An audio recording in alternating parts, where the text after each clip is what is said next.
Swayam Prabha. Digital India. Educated India.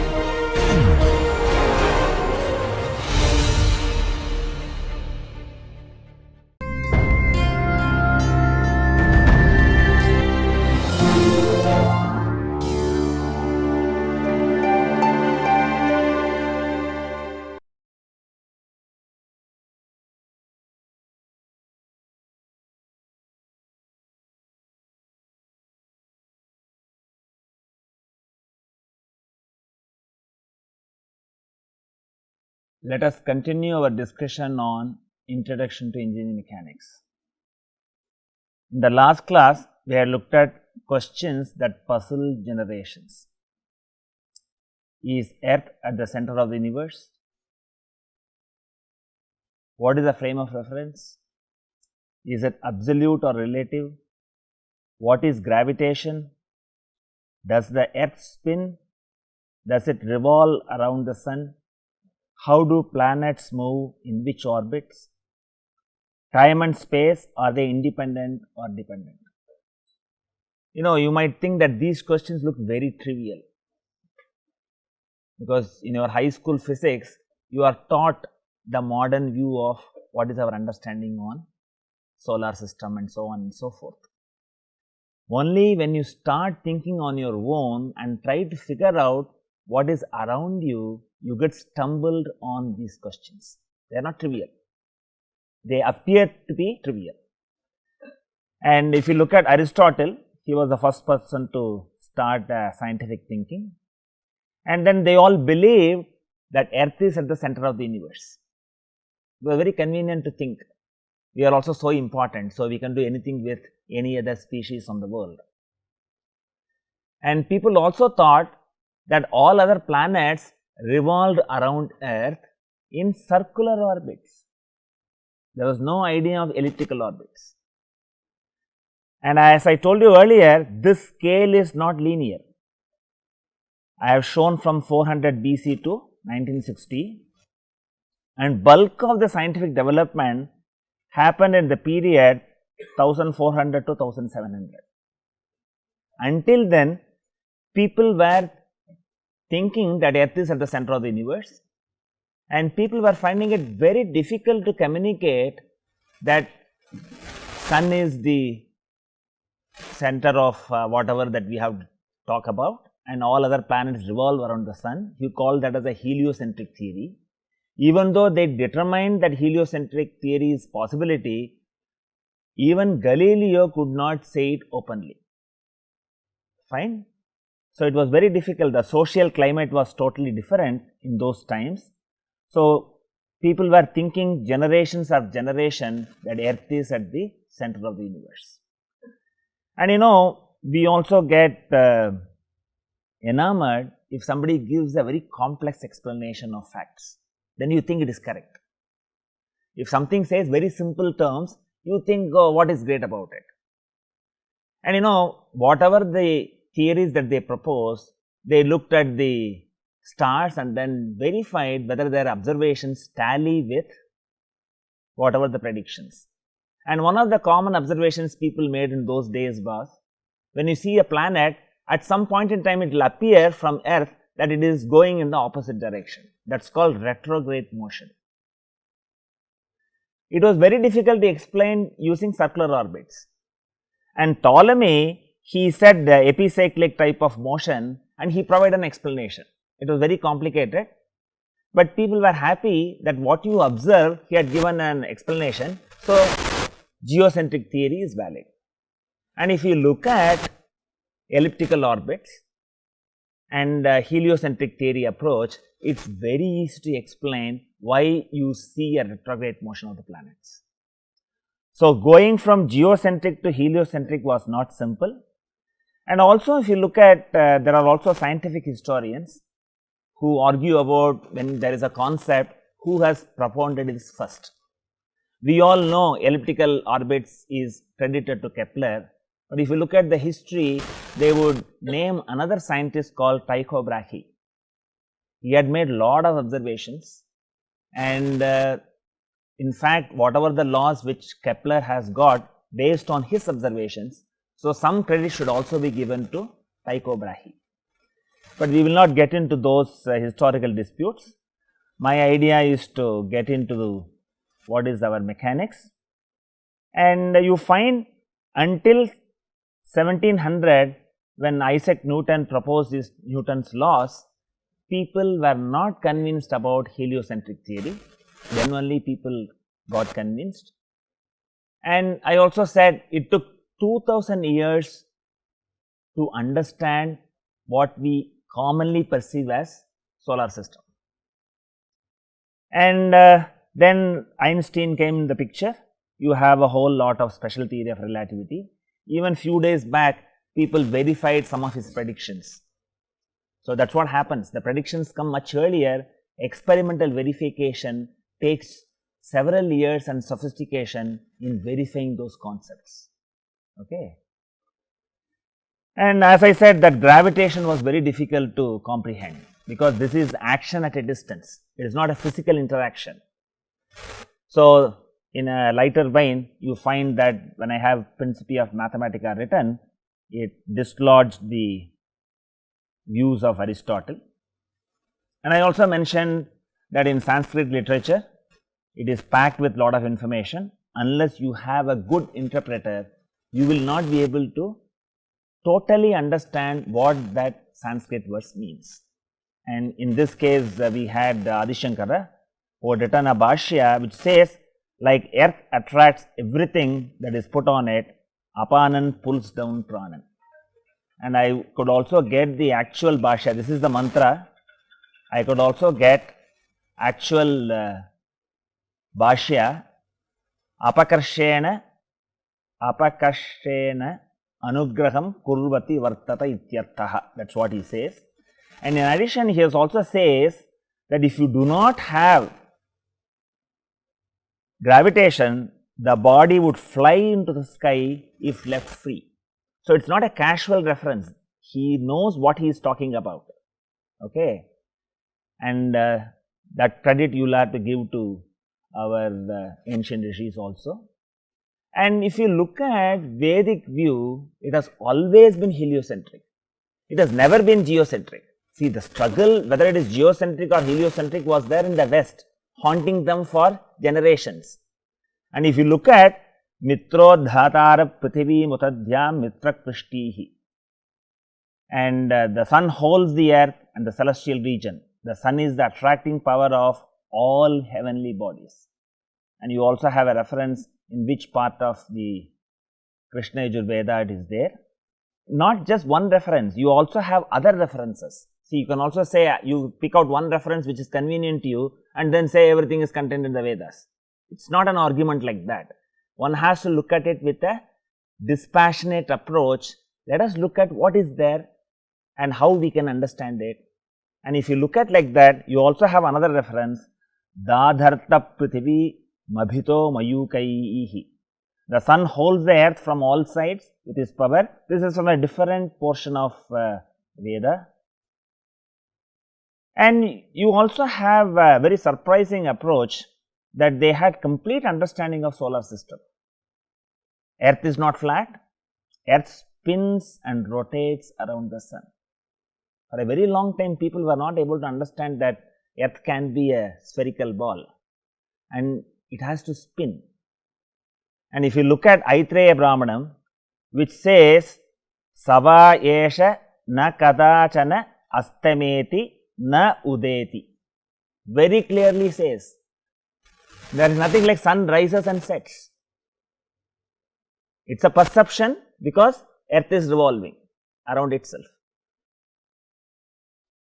And they also had a clear knowledge of what the universe is. It is Brahmanda, shape of the universe is oval. Jagat, one that does not stay in one position. Modern cosmology says that our entire supernova is traveling at a terrific speed, not in one place. Okay. Let me ask this question, does the moon spin? Somebody says, yes, I am happy to hear that. How do you say that the moon spins? What is your data to say that moon spins actually?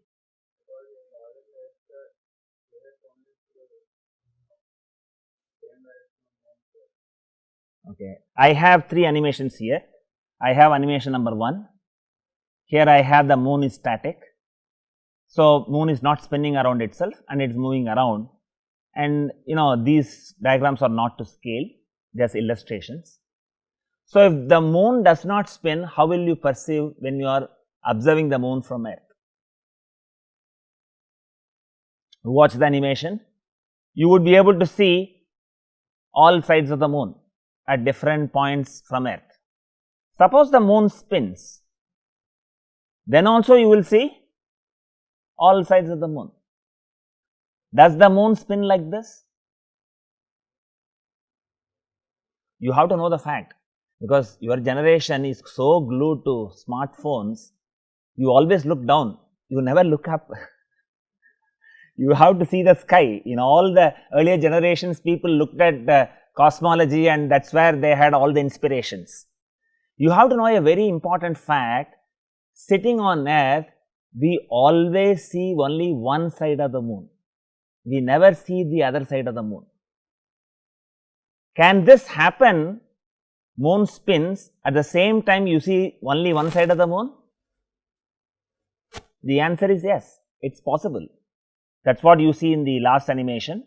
What I have is, the moon is spinning, but spinning at a appropriate speed. It is called synchronized motion, and you find whenever you see from the Earth, you see only one side of the moon. So, the idea here is, whether the moon spins or not is not that very clear.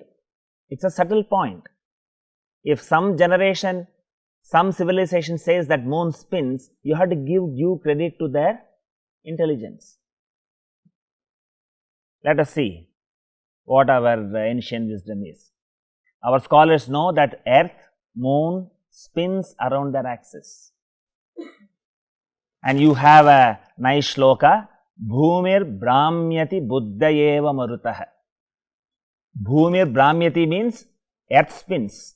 It is a shloka in Sivotkasha Manjari of Nilakanta Dikshita, and he says the Brahmanam, which is spinning, is not only for the Yajamanan but also for water, air, Agni, Akasam, sun, moon and earth. Very clear. And when was this couplet written? In the period 1520 to 92. He is Appaya Dikshita and he is this grandson Nilakanta Dikshita.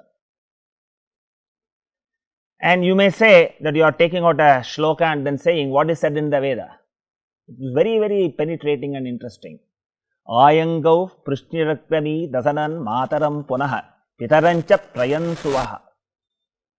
It says very clearly, the moon, being a satellite of the earth, revolves around its mother planet and follows it in its revolution around the self-luminous father planet.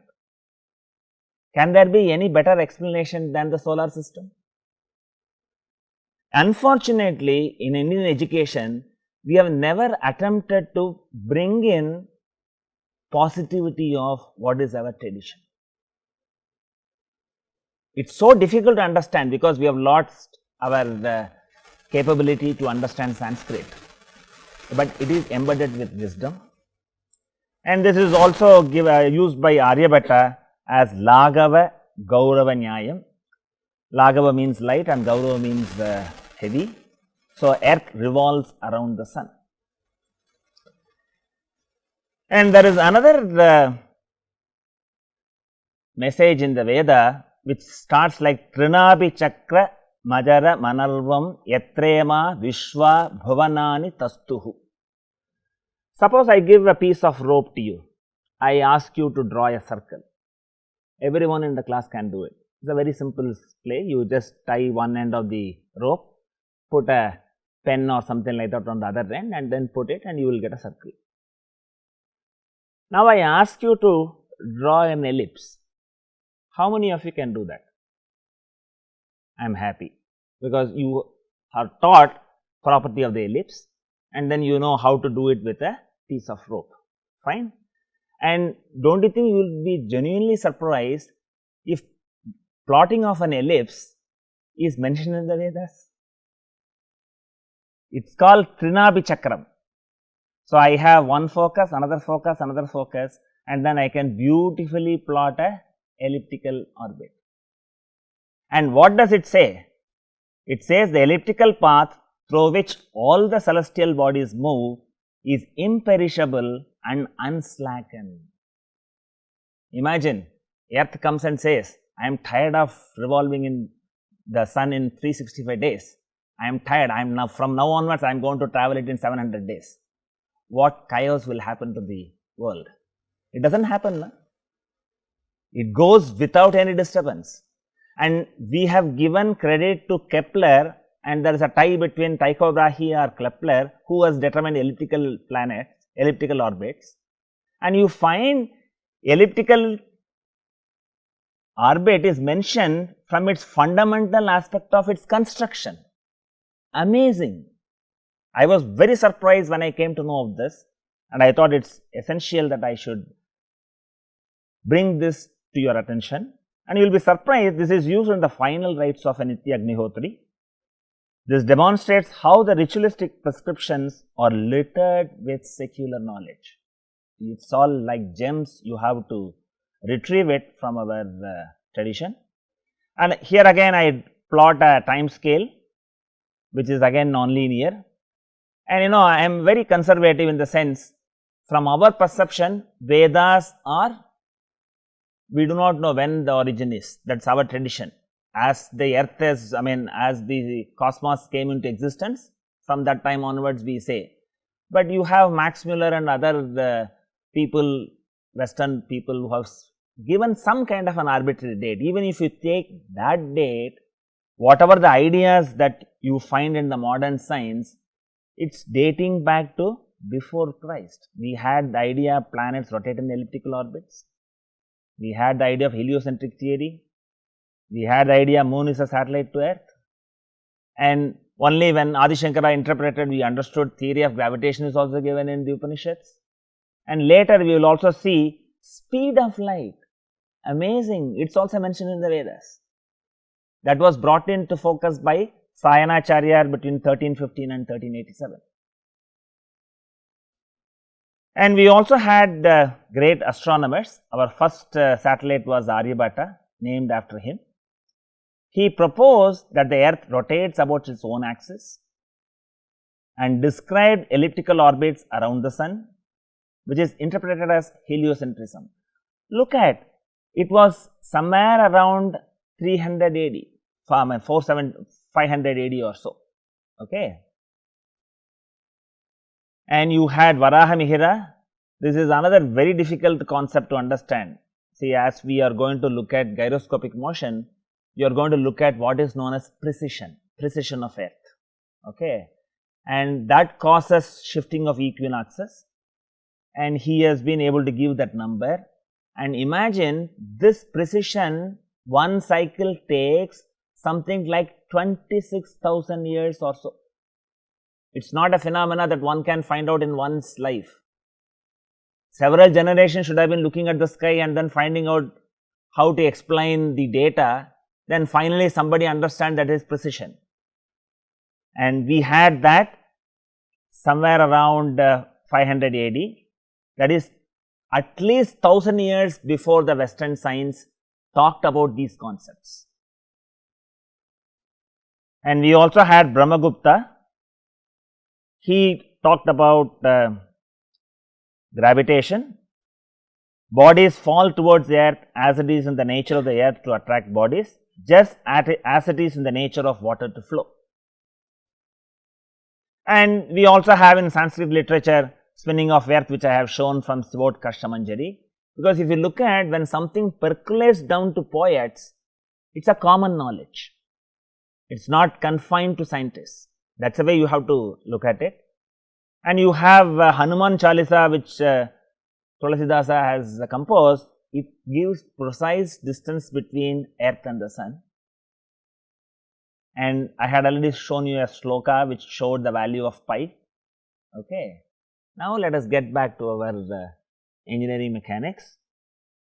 So when I say engineering mechanics, we want to make our life simple. We start with a very simplified assumption, mechanics of rigid bodies.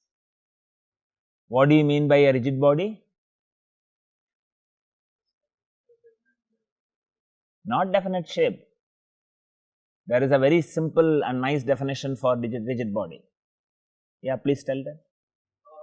The distance between any 2 points in the particular figure or object remains constant.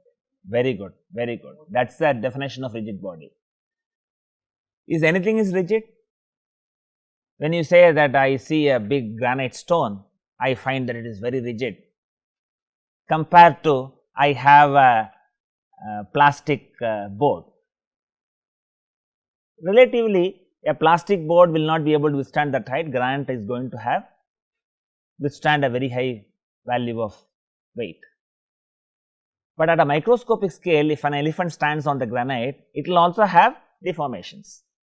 To make our life simple, we idealize, fortunately in this complete course, all bodies as rigid. Okay. And for aeronautics, mechanical and civil engineers, they will also study mechanics of deformable bodies. Even when you go and look at the deformation, we would like to idealize a deformation and proceed with it. And we will give a very important assumption. Let us consider first problems which have small deformations. We will not go near a problem which has large deformation. It is still in the purview of research. Only researchers will do large deformation and he will get a PhD thesis and get out of it. Then you also have mechanics of fluids. And if you get into mechanics of rigid bodies, it can be classified into statics and dynamics. And dynamics can be further classified into kinematics as well as kinetics. So, kinematics talks about the motions and kinetics talks about the forces that contribute to this. And if I go to mechanics of deformable bodies, I have strength of materials, theory of elasticity and theory of plasticity. If you look at, we will have very simplifying assumptions so that you get an idea of what is it all about. So, in initial stages of your learning, you solve problems that are solvable. You do not answer questions whatever you see around. Even simple questions are very difficult to answer. You know, about 20-30 years back, when a person was arrested in the country, all Vigneshas started drinking milk.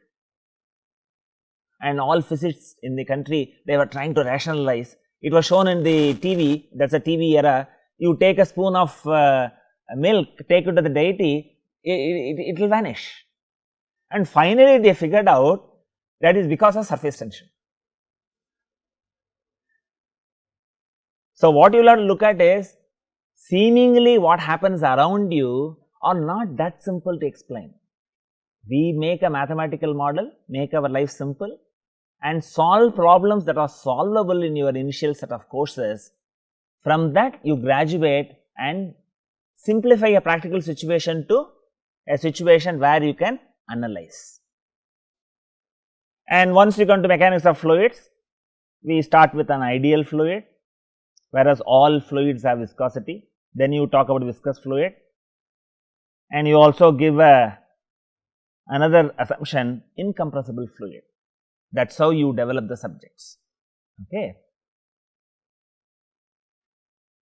Have you been able to write this? Okay. And the books that I would recommend are these. A book by 5 of us, G.K. Lal and others from IIT Kanpur, book on mechanical sciences. The first 4 chapters deal with statics. That is what I had contributed to that. That is very simple and clear. Then you also have a very nice book. I would recommend all mechanical, aerospace and civil engineering students to buy this book. An Introduction to the Mechanics of Solids, Crandall, Dahl and Lardner. Then for the dynamics portion, I would be following Merriam and Craig. And there are also many other books. You have a book by Statics and Dynamics by Beer and Johnson, Hibbeler. There are quite a lot of books, but mostly the notes that you take in my class would be reasonably sufficient for you to follow the course. Okay. So, take your time to note down at least the title of the book. Rest of it you can find out by googling. It is not that difficult for you to do. Can I go to the next slide? See, you do not learn engineering only from books. You have to have very good sense of observing things. Okay. What do you see in the screen now?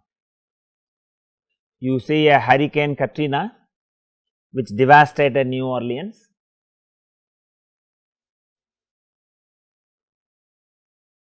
Can you guess what is its relevance to this course?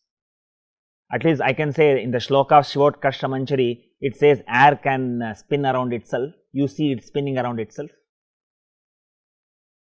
And let me see another slide. There is another Hurricane Yasi which is hitting Australia. It devastated Queensland. It happened in 2011. The very nice animations put in order by my students. I said that you have to observe these two carefully. How many of you have observed this, have looked at a fact which I would like you to see in these two pictures? Do you get an idea? Yeah.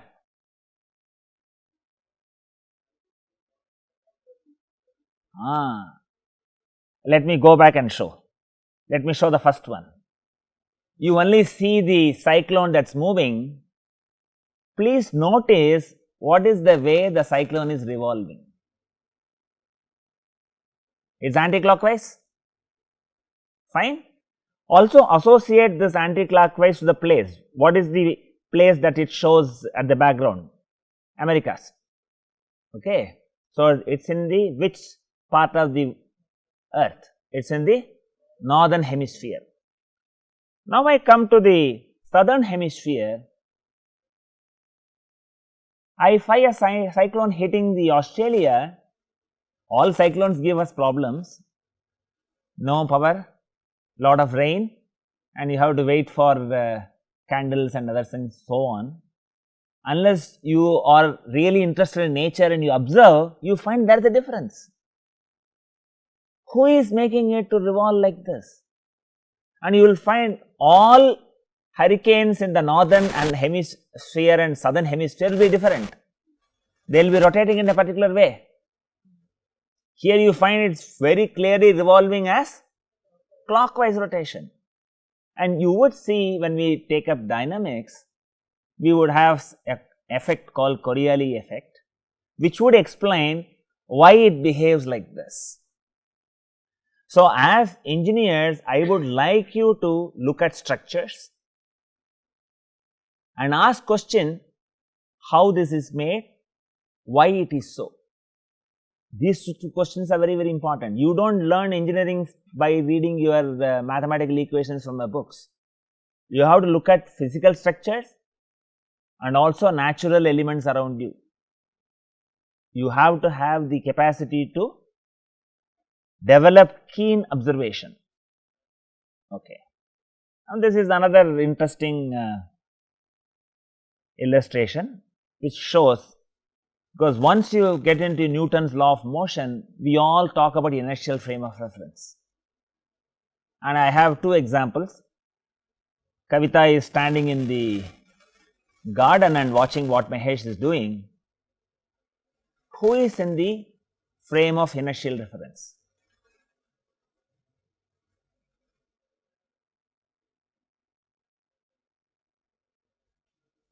I thought that this question everybody will answer. I have my own surprises. See what the Newton's law says, I can't have anything accelerating. When we looked at Galileo's relativity, I made a very important point, both travelling in a straight line. I said straight line is very important, it is constant speed. The same, if I have a rotating platform rotating at a constant speed, is it same as boat traveling in a straight line with constant speed? These two are totally different. That is why Newton said you need a force to change velocity. And how do you perceive velocity? Velocity is a vector, it has a direction and magnitude. So, in the case of a circular motion, the direction keeps changing. Okay. So, inertial frame of reference is what Kavita is standing, and Mahesh is in a non-inertial frame of reference. So, only if you refer physical laws from inertial frame of reference, they are valid. So, you have to apply Newton's law very, very carefully. You cannot apply it the way you want it. So, you have to have a clear distinction between what is the inertial frame of reference and what is the non-inertial frame of reference. Okay. So, I said that Newton dethroned Aristotle's views after 2000 years, and it is unfortunate in science, new scientists come, add more knowledge, give trouble to us to study more. At the same time, they dislodge earlier facts. So, the Newtonian worldview is being questioned. For more than 2 centuries after its inception, the Newtonian view of the world rules supreme. Nobody questioned it and people are happy, because Niels Bohr, when they determined the atom, he convened the physicist and said, we have determined the fundamental block of nature. That is in the beginning of 19th century. Nothing more needs to be found out. Okay. So, that is how, see, civilization, when they determine something, they are so enthusiastic about it, and it is very difficult when nobody else has found out a verification, you pop your head and then say this is what it is. It is very difficult to make such statements. Okay. Though it may appear folly, determination of atom is a very great scientific breakthrough. Okay. So, at the end of 19th century, problems started to appear. The problematic issue can be reduced to these questions. What is light? How does it propagate? These two are very, very important questions. How did the generations answer these questions? So, you had contribution by Maxwell. Maxwell brought together the knowledge of electricity and magnetism known in his day in a set of 4 elegant equations known as Maxwell's equations. What do these equations say? These equations say light is a electromagnetic wave. He introduced the concept of electromagnetic waves, and he also found that they travel at the speed of light. His statements were silent, just the speed of light. With respect to what you have to measure, that word is silent. People did not know, they were clueless. And you all know, see, suppose you have a vacuum, suppose somebody goes and speaks in vacuum, can somebody hear? You cannot hear. Sound is a wave, it definitely requires a medium for it to travel. Light is also a wave. Okay. So, the generation, when they have not understood what is light, they had lot of confusions. They had to conjecture different theories. So, the contribution of Maxwell was his equations introduce the speed of light c, but they do not say with respect to what this velocity is to be measured.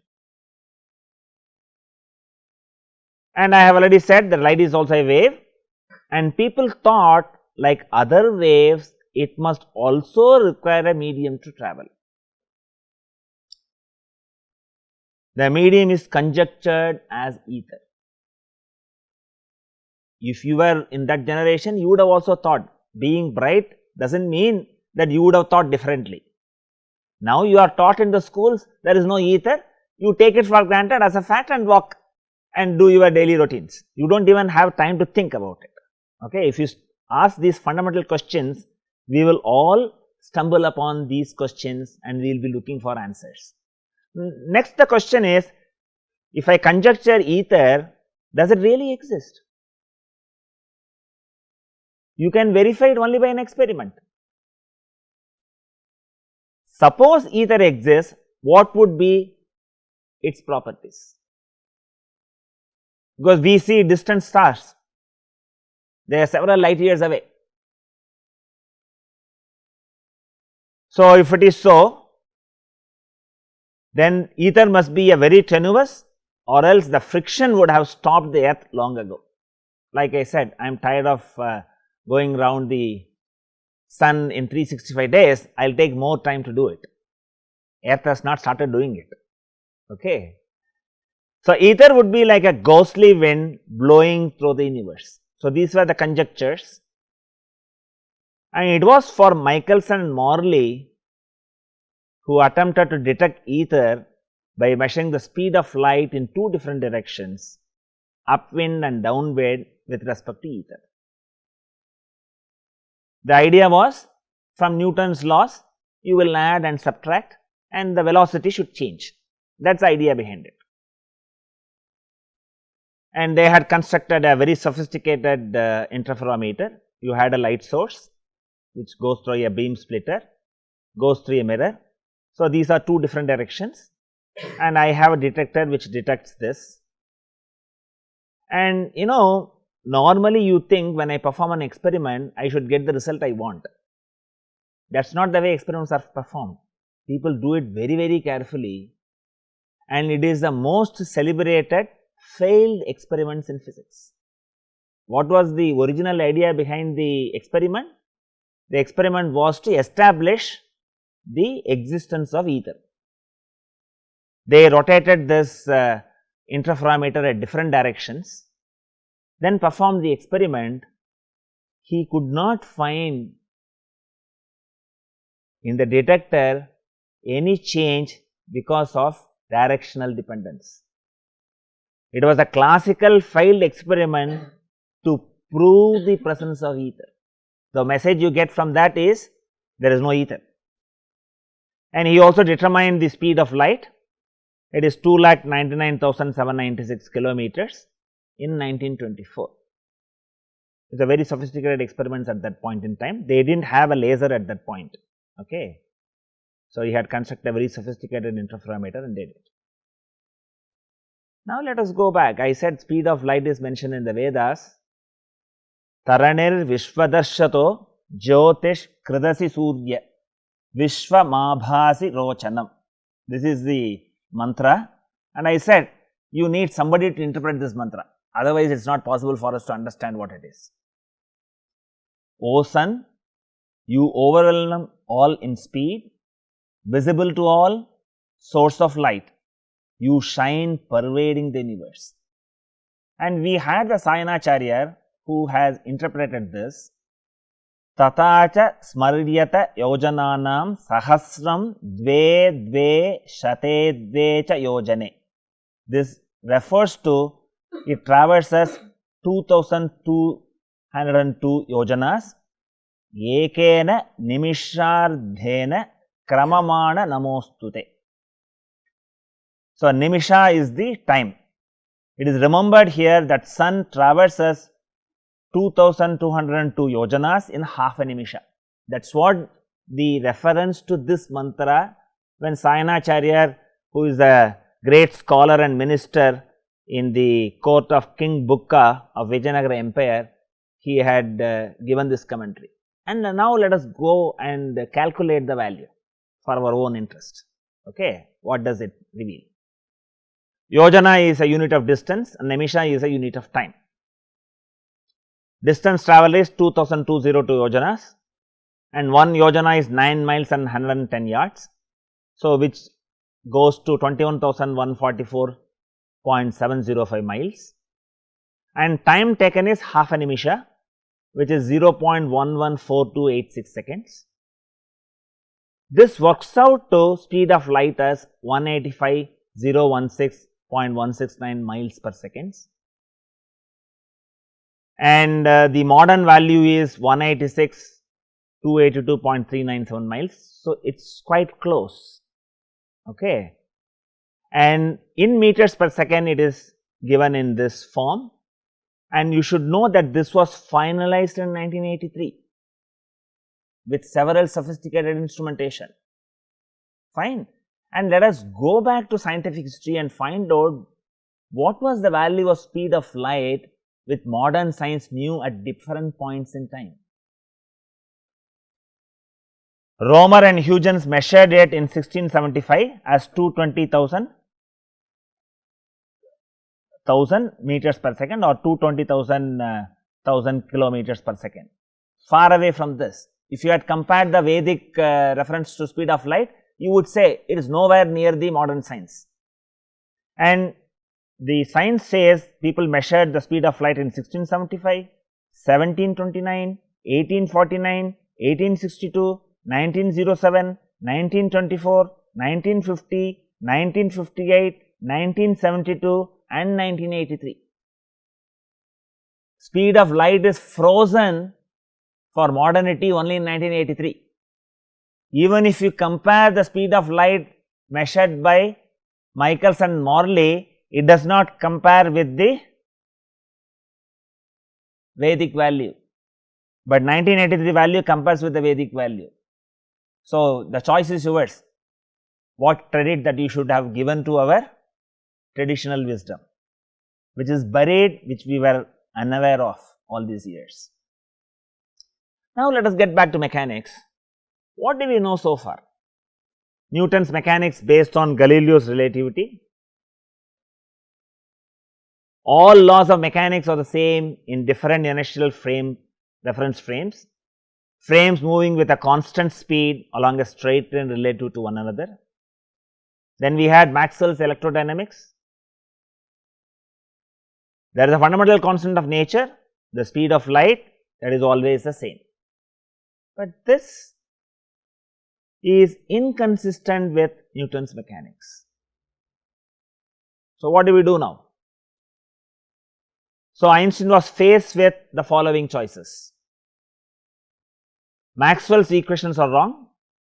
The right ones would be consistent with Galileo's relativity, which is not a right choice because Maxwell's theory has been so well confirmed by numerous experiments. Galileo's relativity was wrong. When applied to electromagnetic phenomena, there was a special reference frame for light. That could be another possibility. If you look at this was more likely, but it assumed light was like any other wave and required a medium for propagation. That medium was not found. From Michelson and Morley experiment, there was no medium found. So, what is the third alternative? Einstein was faced with the following choices, and the third alternative was there is a relativity principle for both mechanical and electromagnetic phenomena, but it is not Galileo's relativity. So, it required the genius and the courage of Einstein to accept the third alternative. He recognized that all measurements of position and velocity are relative. There is no absolute reference frame. His special theory of relativity is based on two postulates. All laws of nature are the same in all inertial frames, there is no change. This is really Galileo's relativity. The speed of light is independent of the motion of its source. The statement is very simple. This simple statement requires a truly radical rethinking about the nature of space and time. And let us ponder about this. It is a very comical illustration.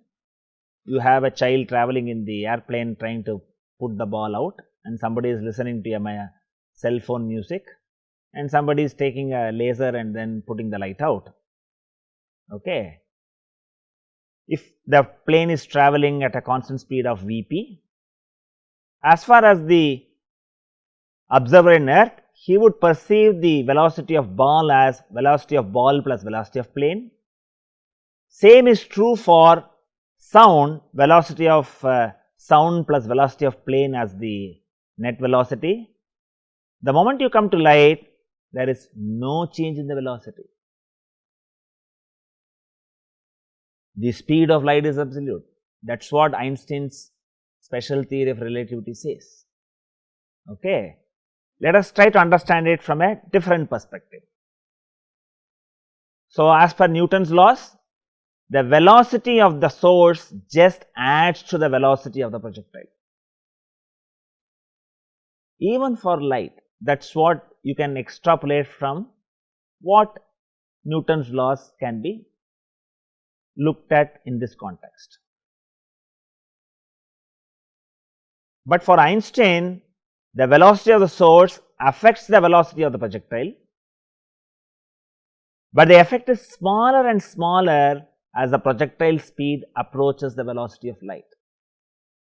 Same statement, but doctored in a different perspective, and this is possible by another concept called time dilation. I am not going to get into this. Okay. So, people have accepted special theory of relativity. The speed of light is unaffected by the motion of the source. What Newton's laws velocity just adds even for light happens to be wrong, and this happens to be right. And in summary, what we are going to look at is classical mechanics is Newtonian mechanics. When things get fast, apply special theory of relativity. When things get small, apply quantum mechanics. When things get small and fast, apply quantum field theory. Fortunately, in this course, we will confine our attention to Newtonian mechanics, and which can explain many of our day-to-day activities. But even for your GPS, unless you begin relativity, those GPS satellites cannot transmit signal properly. And I said, in any scientific development, it is only destructing others has got funding. So, if you look at intercontinental missiles, you can't work with Newton's mechanics. You have to bring in special theory of relativity and then calculate its trajectory and then predict its target. Thank you.